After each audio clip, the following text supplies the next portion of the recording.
I woke up that morning, the sun spilling through the curtains, casting warm light across the room. I moved through my usual routine, brushing my teeth, brewing coffee, and scrolling through messages on my phone. But then, an anonymous text jolted me from my mundane existence, shattering the calm. The simple words, "Jonah's cheating on you," echoed in my mind like a thunderclap. At first, disbelief washed over me.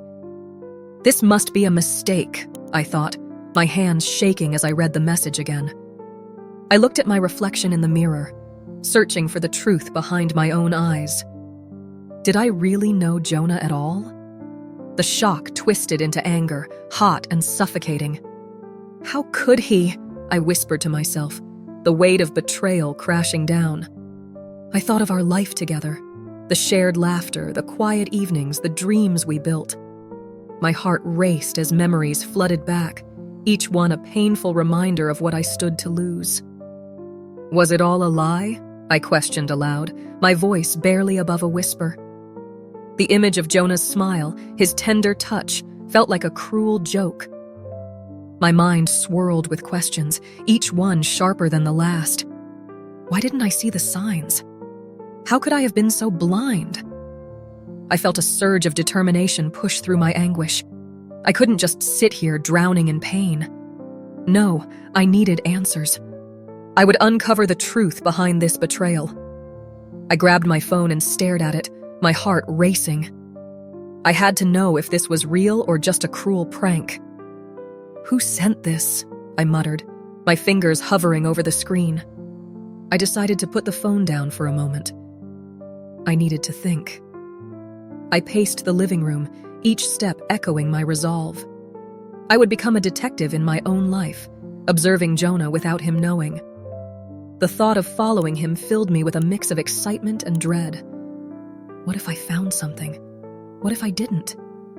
The uncertainty gnawed at me, yet I had to try. I was no longer the woman who would sit back and wait for the truth to reveal itself. As the hours passed, I watched the clock tick by, each second a reminder of my growing anxiety. I couldn't focus on anything else. My mind kept drifting back to the text. I couldn't shake the feeling that something was off, but I needed proof. I needed to see for myself. As I lay in bed that night, I couldn't sleep. The words from the anonymous message replayed in my mind. I had to act, and I had to act fast. Tomorrow, I would begin my investigation. I would observe Jonah, follow him, and find out the truth behind his betrayal. Whatever it took, I would uncover the reality of our life together. I could not let this shattering revelation destroy me without a fight. I spent the next few days in a haze, my heart heavy with a mix of disbelief and anger. I couldn't shake the feeling that my world had turned upside down. Jonah, my husband, had betrayed me, and I was determined to find out the truth. I decided to follow him, to see for myself what he was doing when he thought I wasn't watching. On a gray Tuesday morning, I put on a simple outfit, a pair of jeans and a sweater, and made sure my hair was pulled back, trying to look as normal as possible. With my phone in hand, I stepped out of our apartment. My heart raced as I walked to my car, each step feeling like I was heading into battle. I parked a few blocks away from his office, keeping my distance. I watched as he left the building, his usual smile replaced by a distracted frown.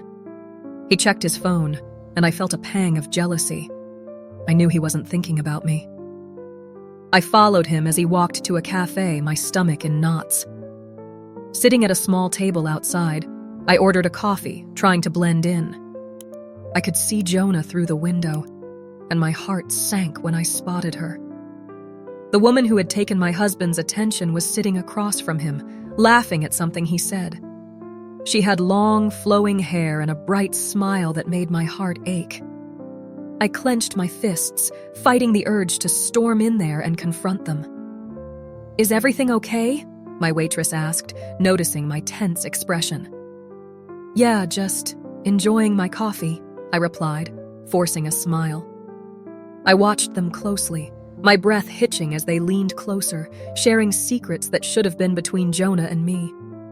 Every laugh felt like a dagger to my heart. I wanted to shout, to make him see the pain he was causing. But then I remembered my resolve. I needed to gather evidence before making a move. As I took a sip of my coffee, I overheard snippets of their conversation. Jonah's voice was light, filled with a warmth I hadn't heard in a long time.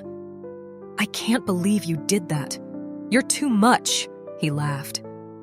I felt my heart twist. How could he laugh with her like that? Memories of our own laughter flooded my mind, and I fought back tears. I gripped my cup tighter, feeling the heat seep into my palm. After what felt like an eternity, they stood up and walked away, Jonah's hand resting casually on her back. My resolve began to fade, replaced by a deep sense of betrayal. I had to know more, but I also felt a moral dilemma rising within me. Should I confront Jonah now, or wait for him to come clean? That evening, I returned home, my mind racing.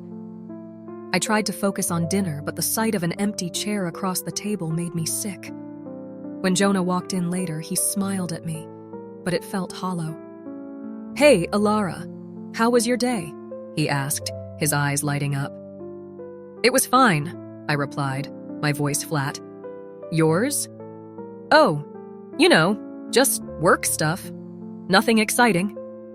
He laughed, but it felt forced. I wanted to scream, to tell him what I had seen, but I held back. The weight of my discovery pressed down on me, and I knew I had to confront him soon. But it wasn't just the other woman who hurt me. It was the realization that she was my close friend, Mia. Mia had been there for me through thick and thin, and the thought of her betrayal cut deeper than I could have imagined. I felt lost, like I had been living in a lie for so long. I took a deep breath and decided to talk to Mia. I needed answers. I needed to understand how they could do this to me. My heart raced at the thought of confronting her, but I knew I couldn't sit in silence any longer. The days ahead would be difficult, but I was determined to face the truth, no matter how much it hurt. I needed to find a way to reclaim my life, to understand what had happened, and to decide what would come next. The heartache was overwhelming, but I felt a flicker of strength growing within me. I was ready to take the next step, even if it meant facing the hardest truths of all. As I stood in front of the mirror that morning, the reflection staring back at me felt foreign. I had spent too many days wrapped in the pain of betrayal, and it was time for a change. The shock of Jonah's infidelity still lingered, but I realized that I could not let it define me. In that moment of clarity, I made a decision. I would channel my pain into something positive. I would transform my life. I took a deep breath and grabbed my phone. I searched for dance classes, something I had always loved but had put aside for years. After a few minutes, I found a local studio offering classes for all levels. I signed up for a beginner class, my heart racing with both excitement and fear. The following week, I entered the dance studio, my nerves firing up again. The walls were painted a soft blue, and the floor was polished wood that gleamed under the soft lights. I could hear laughter and music coming from the other room. I took a deep breath and stepped inside, ready to embrace this new chapter. "Welcome, everyone! I'm Mia, your instructor," a cheerful voice welcomed us. She had a warm smile that made me feel a bit more at ease. "Let's start with some basic stretches to get our bodies moving." As the class began, I felt the weight of my sadness slowly lifting with each movement. It was freeing to let my body express what I had kept bottled up inside. I lost myself in the music, letting the rhythm guide me. During a break, I met a man named Alaric. He was tall with dark hair and kind eyes that sparkled with understanding. I noticed he was also taking the beginner class, which made me feel a little better about my own lack of experience. "Hey, I'm Alara," I said, offering a smile despite my nerves. "Nice to meet you, Alara. I'm Alaric." "First time dancing?" he asked, his tone gentle. Yeah, I used to dance when I was younger, but I stopped for a long time. I felt a strange comfort in sharing this with him. Me too. I used to dance with my sister, but life got too busy. I came back to find myself again, he replied, a hint of sadness in his voice. His openness struck a chord in me. I can relate. I think I'm trying to find myself after some tough times. Sometimes we need to lose ourselves to discover who we really are, he said thoughtfully. Dance can help with that. As the weeks went by, Alaric and I grew closer. We shared stories about our lives and the pain we had both experienced. I found solace in his presence, and he became a source of inspiration for me. He encouraged me to push myself in dance and to embrace my creativity. "Have you thought about picking up your art again?" he asked one day after class. "I haven't really thought about it," I admitted, feeling a pang of longing. But art was always a big part of who I am. "Why not start again? Use it to express your feelings. It could be healing," he suggested, his eyes sparkling with enthusiasm. His words resonated with me. That night, I pulled out my sketchbook and colored pencils, feeling a rush of excitement. I started to draw what I felt, swirling colors that represented my emotions, both the darkness and the light. It felt good to create again. In our next dance class, Alaric noticed my energy and smiled. "You look different today. Did you create something?" "I did. I started drawing again," I said, my heart racing with pride. "That's amazing, Alara. I knew you had it in you," Alaric encouraged, his voice warm. As we danced together, I felt a connection growing between us. It was more than just friendship. It was a bond built on shared experiences and healing. I realized that through dance and art, I was reclaiming my identity, piece by piece. "Thank you for being here with me," I said to Alaric one evening after class. "Thank you for trusting me," he replied, a soft smile on his face. "We're in this together." As I left the studio that night, I felt lighter. I was no longer just the woman who had been betrayed. I was Ilara, a woman on a path of transformation, discovering her strength and passion once again. The road ahead was still uncertain, but for the first time in a long time, I felt excited about where it might lead. I stood in front of the mirror, taking a long, hard look at the woman staring back at me. The soft light of the morning filtered through the window, illuminating the resolve etched on my face. I had changed so much in the past weeks, and now I felt a sense of strength I never knew I had. Today was the day I would confront Jonah. As I prepared myself, I replayed our last conversations in my mind. I could still hear the uncertainty in his voice when he spoke about our future. How could he have betrayed me? I thought about how I had been living in a fog of confusion and pain, but now clarity cut through the haze. I wasn't just going to confront him. I was going to reclaim my power. When Jonah walked through the door later that evening, I noticed his reaction immediately. His eyes widened, and for a moment he seemed startled. "Alara?" he asked, almost hesitantly, as if he did not recognize me. "You look different." I straightened my posture and took a breath. "I am different, Jonah. I am not the same woman you betrayed." My voice was steady, laced with the confidence I had found within myself. He shifted uncomfortably, his gaze darting away from mine. "Can we talk about this?" he said, his tone almost pleading. I nodded, but I wouldn't let his words sway me. "We need to talk about a lot of things, but first, I want you to know how I feel." Jonah crossed his arms defensively. "Ilara, Stop!" I interrupted him, my heart racing but my resolve unwavering. "I don't want to hear excuses. I want to talk about the truth. You cheated on me with someone I trusted." His face fell, and I could see the guilt wash over him. "I didn't mean for it to happen," he said softly, but his words felt empty. "Didn't mean for it to happen?" I echoed. "That's not good enough. You made a choice, Jonah. You chose her over me, over us. I need you to understand how that feels." My words came out raw, exposing the hurt I had buried for too long. "I was confused," he stammered.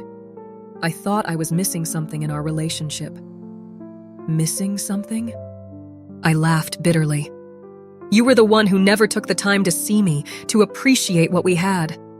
I poured my heart into our life together while you were busy looking for something else." The silence hung heavy between us. Jonah shifted again, his expression a mix of regret and disbelief. "I never wanted to hurt you," he finally said, his voice barely above a whisper. "I know you didn't, but that doesn't change what happened," I replied, my voice firm. "I have realized that my worth is not defined by you or your choices. I am more than your wife. I am Alara, and I deserve so much better." He opened his mouth to speak, but no words came out. I could see that he was struggling to process my transformation, my newfound strength. This was not the Alara he had taken for granted. This was a woman who had found her voice and was no longer afraid to use it. "I want to be happy, Jonah," I continued, "and I can't do that while holding on to the past. I refuse to let your actions dictate my future." His shoulders slumped, and I could see the fight leave him. "So what now? Is this the end for us?" I took a deep breath, feeling a mix of sadness and relief. "I think it has to be. I need to focus on myself and my healing. I can't keep living in this shadow of betrayal." The air between us shifted, and for the first time in a long while, I felt a sense of peace.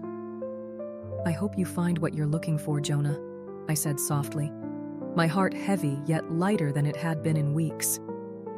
"I hope you do too, Alara," he replied, his eyes glistening with unspoken emotions. As he walked away, I felt a sense of closure wash over me. I had confronted my past and asserted my worth. I was no longer just a victim of betrayal.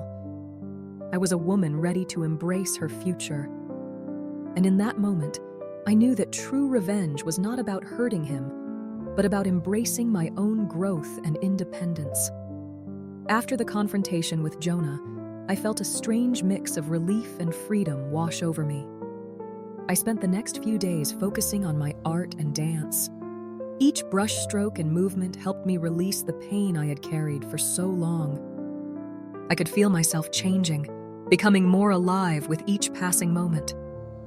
One sunny afternoon, I found myself in the studio, surrounded by vibrant colors and canvas.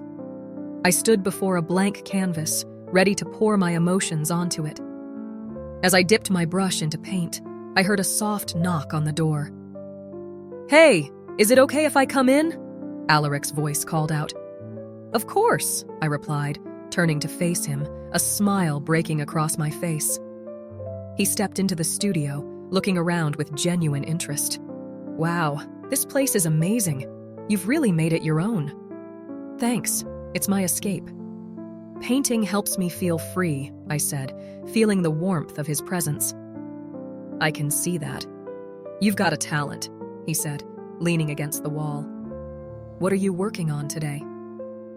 I hesitated for a moment, unsure of how to explain the swirling emotions in my head.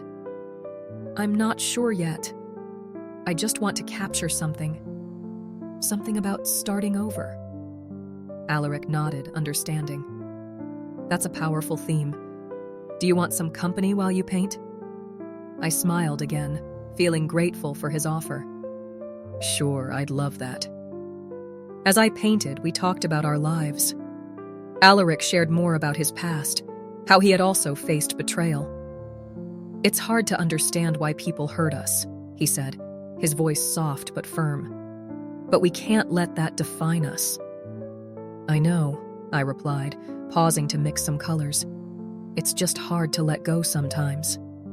"It takes time," he said, his eyes sincere. "But you're doing great. You've come so far." His support filled me with warmth. I could feel a bond forming between us, one built on understanding and respect. It was refreshing to have someone who truly cared. After a while, I stepped back from the canvas to admire my work. "What do you think?" I asked, a bit nervous. It's beautiful, Alaric said, genuinely impressed. You've captured the essence of new beginnings perfectly. Thank you, I replied, feeling a swell of pride. We stood in silence for a moment, soaking in the atmosphere of creativity and hope. As the weeks passed, Alaric and I spent more time together. We attended dance classes, and I found myself enjoying every moment. Each step I took on the dance floor felt like a step away from my past. Alaric's presence made it even more enjoyable. One evening, after a particularly exhilarating dance class, we decided to grab some dinner. As we sat across from each other at a small table, I couldn't help but smile. I never thought I'd enjoy dance this much, I admitted. It feels like I'm reclaiming a part of myself. Alaric grinned, his eyes sparkling. You're definitely reclaiming it. I can see the joy in your movements. Thank you for being here, I said, my heart swelling with gratitude. You've helped me so much. It's easy to help someone who's inspiring, he replied, his gaze steady. You deserve happiness, Alara. Those words resonated with me. I had spent so long feeling unworthy, but now I started to believe I could find happiness again. As we left the restaurant, I felt a sense of lightness in my heart. I was no longer tied down by the shadows of my past. I was stepping into a new beginning full of possibilities. In the days that followed, I continued to pour myself into my art and dance. I set new goals for myself, focusing on what I wanted to achieve rather than what I had lost. I spoke with my friends more, sharing my dreams and plans. They cheered me on, reminding me that I was worthy of love and happiness. One afternoon, while I was painting, I realized how lucky I was to have Alaric in my life. He had become more than just a friend. He was someone who supported my journey. I felt a spark of something deeper growing between us, but I was careful not to rush it. I wanted to enjoy this new chapter of my life, embracing each moment as it came. And so, my days were filled with color, dance, and the warmth of friendship. I was reclaiming my life, one step at a time, and for the first time in a long while, I felt truly alive. Standing at the precipice of my new life, I took a deep breath, feeling both excited and scared. The past few months had changed me in ways I never thought possible. I looked at the small gallery where my artwork would be displayed later that evening. The walls were filled with vibrant colors, each stroke of the brush a testament to my journey from heartbreak to empowerment. Are you ready, Alara? Alaric asked, his voice steady and warm. He stood beside me, his presence comforting. I turned to him, a smile spreading across my face. I think so, I replied, my heart fluttering. I can't believe this is happening. It feels surreal. You've worked hard for this moment, he reminded me, his eyes shining with pride. You deserve to celebrate your achievements. As I looked around, I saw familiar faces, friends who had supported me through my darkest days. They had stood by me when I felt lost and alone. I felt grateful for their love and encouragement. My friend Mia waved at me from across the room, her enthusiasm infectious. Hey, are you excited? She called, bouncing on her toes. More than I can say, I replied, laughing. I can't wait for everyone to see what I've created. The gallery was buzzing with energy. I took a moment to soak it all in. The sound of laughter, the clinking of glasses, and the soft music playing in the background. I had poured my heart into each piece, using art as a way to heal and grow. Let me show you something, Alaric said, gently taking my hand. He led me to a corner of the gallery where a large canvas stood. It was one of my favorites, titled Rebirth. It's beautiful, he said, his voice filled with admiration. You truly captured your journey here. I looked at the painting, remembering the emotions I had felt while creating it. I wanted to show how pain can transform into something beautiful, I explained. It's about finding strength in vulnerability. Exactly, he agreed. You've shown that so well. As the evening rolled on, more guests arrived. I found myself in conversations, sharing my story and the meanings behind my art. Each moment felt like a small victory, a reminder of how far I had come since the betrayal. I no longer felt like a victim. I felt empowered. Then, just as I was starting to relax, I saw him. Jonah. He stood at the entrance, looking uncertain. My heart raced, but I reminded myself of the growth I had achieved. I took a deep breath and steadied myself. "Are you okay?" Alaric asked, sensing my change in demeanor. "I will be," I said, determination in my voice. "I've moved on, and I won't let him ruin this moment." Jonah approached, his eyes scanning the room before landing on me. "Alara," he said softly, his voice tinged with hesitation. "Jonah," I replied, my tone calm but firm. "What are you doing here?" "I wanted to see your work," he admitted, looking down at the floor for a moment. "I'm sorry for everything. I've been thinking a lot about us." I felt a mix of emotions, but I reminded myself that I didn't need his validation anymore. "I appreciate that, but I'm not the same person you knew," I said, meeting his gaze. "I've grown, and I'm happy now. I don't need you in my life to feel complete." Jonah's expression changed to one of regret. "I understand," he replied, his voice barely above a whisper. "I'm sorry for hurting you." "Thank you," I said, feeling a sense of closure. "But I need to focus on my future now." As he walked away, I felt lighter, as if a weight had been lifted from my shoulders. I turned back to the gallery, my friends, and Alaric, who smiled at me in support. "Are you okay?" Mia asked, her concern evident. "I am," I assured her, brimming with newfound confidence. "This is my moment, and I'm ready for whatever comes next." With Alaric by my side and my friends surrounding me, I felt a surge of strength. I was no longer defined by my past. I was ready to live my life fully and unapologetically. The future was bright, and I embraced it with open arms. Share this story if you believe that personal growth can triumph over past heartaches. Leave a comment about how a surprising encounter has changed your life, and subscribe to the channel for more inspiring stories like this one.